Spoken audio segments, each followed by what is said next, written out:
वळूयात पुढील बातमीकडे। 1 महिना झालाय दादांच्या अपघाताला, अजूनही दुःख होतंय, विश्वास बसत नाही। लोकांच्या मनातलं शंकेचं काहूर तसंच आहे। अद्यापही ठोस पुरावे हवे होते, ते अजूनही मिळालेले नाही। जय महाराष्ट्र सोबत बोलताना आमदार अमोल मिटकरी भावुक झाले।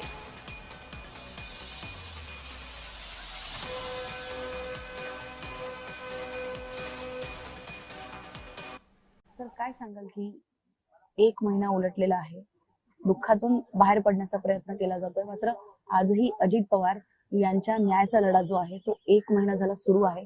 प्राथमिक रिपोर्टची वाट आपण सगळे बघत आहोत, काय भावना आहेत तुमच्या?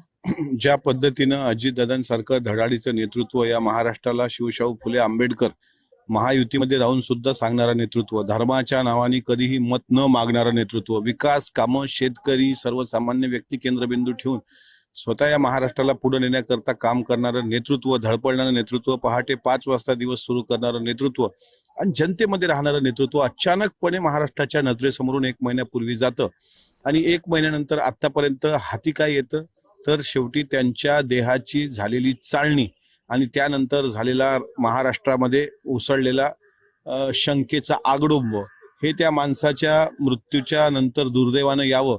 मला असं वाटतं 1 महिना झाले अजूनही महाराष्ट्राच्या डोळ्यातले, मग ते सांस्कृतिक क्षेत्र असेल, कला क्षेत्र असेल, सिने क्षेत्र असेल, पत्रकारितेचं क्षेत्र असेल, राजकीय क्षेत्र असेल, क्रीडा क्षेत्र असेल, या कुठल्याही क्षेत्रातल्या व्यक्तीच्या डोळ्यातले अश्रू अद्यापही थांबले नाहीत। विरोधातले असो, पक्षातले असो, पक्षाबाहेरची असो, राज्यातली असो, देशातली असो, अद्यापही अजितदादा नावाचा व्यक्ती हरवल्याचं कोणालाही वाटत नाही।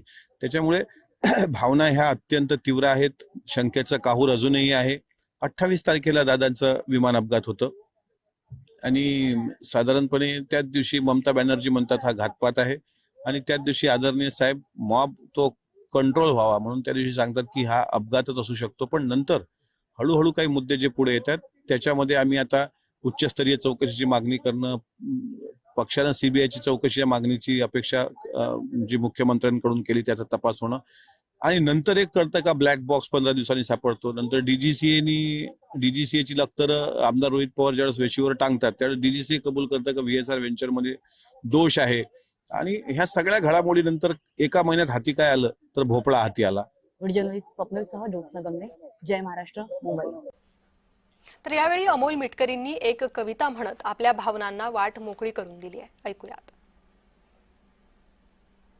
एक आह भरी होगी हमने न सुनी होगी, जाते जाते तुमने आवाज तो दी होगी, हर वक्त यही है गम, उस वक्त कहाँ थे हम जहाँ तुम चले गए, चिट्ठी न कोई संदेश, जाने वो कौन सा देश जहाँ तुम चले गए, यूं दिल को लगा के ठेस, जाने वो कौन सा देश जहाँ तुम चले गए।